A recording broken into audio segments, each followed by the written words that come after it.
On va laisser cela ici. Ils ne se vendront pas. Tu vas au marché lundi et tu verras ce qui se passe. Oui, j'ai vu les mêmes là-bas. Najib Bachiri a invité plusieurs paysans à s'installer sur ses terres. Les récoltes et les revenus de cette ferme solidaire sont répartis équitablement entre toutes les familles. Comme une évidence. Nous avons perdu, je ne sais pas, une très grande population de cette région qui sont partis en France. Et maintenant, il y a la main-d'œuvre qui vient d'autres villes. Mais là, pour vraiment essayer de garder au moins une population ici, c'est le seul moyen vraiment de les garder, de travailler en solidaire. Travail solidaire, ferme biologique, commerce équitable. Le domaine de Najib est celui de l'engagement militant. Sa région, le Rif, garde la réputation d'une terre d'insoumission. Depuis les années 20, plusieurs révoltes contre le pouvoir ont embrasé les montagnes. Le royaume s'est toujours méfié de sa province du Nord-Est. Hassan II avait débuté son règne en réprimant les manifestations de Rifins. Les années 50, le gouvernement a été complètement brutal ici dans les Rifs.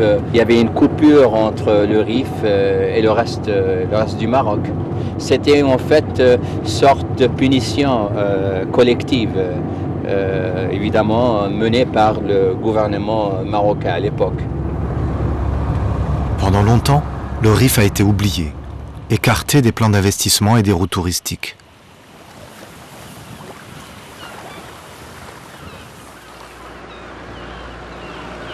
Najib Bachiri se bat depuis très longtemps pour que sa région reste à l'abri des décharges sauvages et du bétonnage.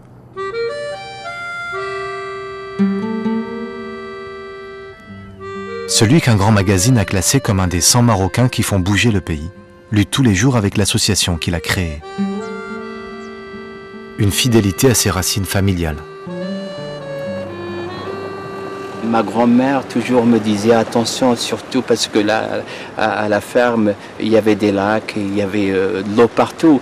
Et elle me disait toujours, surtout, il ne faut pas polluer l'eau, parce que vous n'êtes pas le seul qui utilise cette eau. Il y a d'autres êtres humains. Et ce qui est amusant, il me disait surtout, il ne faut pas nager à 4 heures le soir, parce qu'il y a d'autres individus dans l'eau qui veulent vraiment profiter de ce temps-là. Alors il ne faut pas nager. Il y a d'autres espèces qui en fait partagent avec nous cet environnement. Alors j'ai appris peut-être ça de ma grand-mère. Parmi les lieux oubliés du Rif, Najib s'intéresse à une étonnante petite mer. Marchika, la plus grande lagune au sud de la Méditerranée. 112 km² d'une eau tranquille, bordée par des pâturages. Les familles sont rares sur le mince ruban de sable qui sépare les deux mers. Quelques moutons, beaucoup d'escargots. Mais la vie est ailleurs. Elle grouille au fond des eaux peu profondes. 400 barques ballottent sur la petite mer et retirent tous les jours des provisions de petites crevettes, les langoustinos. Une pêche familiale que ce seul mot résume et qui résonne d'une rive à l'autre de Marchika. Agostino.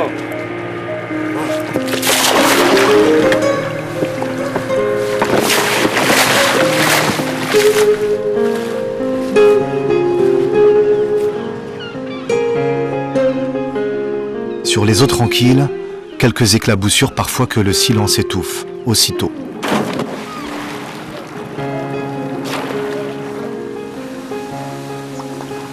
La santé d'une lagune se lit dans le ciel, en comptant régulièrement les oiseaux.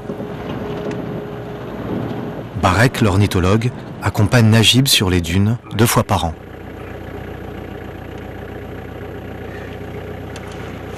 Des canards colverts qui restent, qui n'ont pas migré. Canards marocains, alors ils vont rester ici. Là.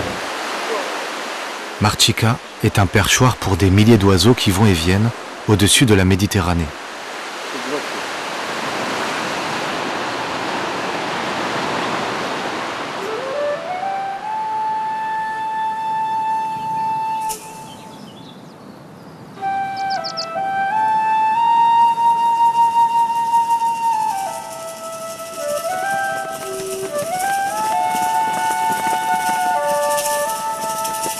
Najib Mbarek dénombre moins de flamants roses. C'est flagrant. Les oiseaux partagent les crevettes de la lagune avec les hommes. Et pour les pêcheurs aussi, le butin est plus maigre. Vous prenez du poisson? Il n'y en a pas comme avant, non? Non, il y en a moins. Ah, il y en a moins. Et pourquoi il y en a moins? Pourquoi? Salam.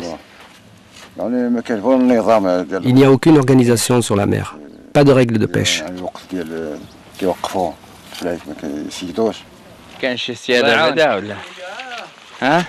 Le grand nombre de barques, la taille des filets, tout le monde a son avis pour expliquer que la pêche de toute une nuit tient dans un seau. Pour Najib Mbarek, c'est la saleté de la lagune qui pose problème. Et ça, c'est particulièrement préoccupant.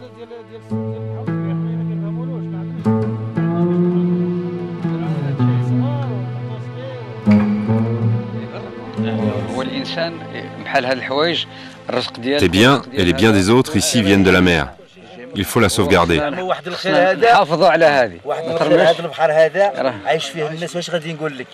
Qu'est-ce que je peux te dire? Ici, on ne possède qu'une chose, c'est cette mer. Le malheur de cette lagune vient évidemment de la ville de Nador, dont la population dépasse les 150 000 habitants. Et vous imaginez, chaque personne jette tout le plastique, les bouteilles, les eaux usées, ils sont vraiment jetés directement sur la lagune. Nador, c'est la grande ville d'en face. Le petit port d'autrefois s'est transformé en une immense cité. Une ville aux airs de station balnéaire, les pieds dans l'eau. C'est juste une impression. On vient à Nador pour travailler.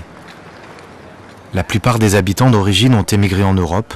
Une nouvelle population est venue de l'arrière-pays, trouver un petit boulot. Pour découvrir un angle de vue sur la lagune et sur la ville, le bureau de Mohamed Awassar est un véritable observatoire.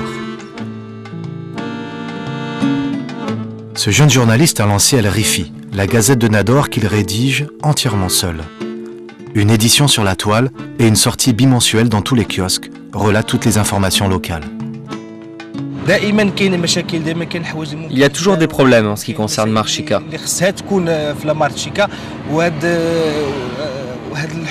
Mais il y a quand même des gens qui s'en préoccupent, qui sont attachés. Et moi, ça me motive pour trouver des informations. Tout ce qui peut faire évoluer la situation. C'est nouveau. Des habitants se réunissent à Nador pour faire bouger les choses. Des fonctionnaires, des cadres, que Mohamed rencontre pour la première fois. Si on pouvait se lever le matin sans avoir ces odeurs désagréables, ce serait déjà une victoire.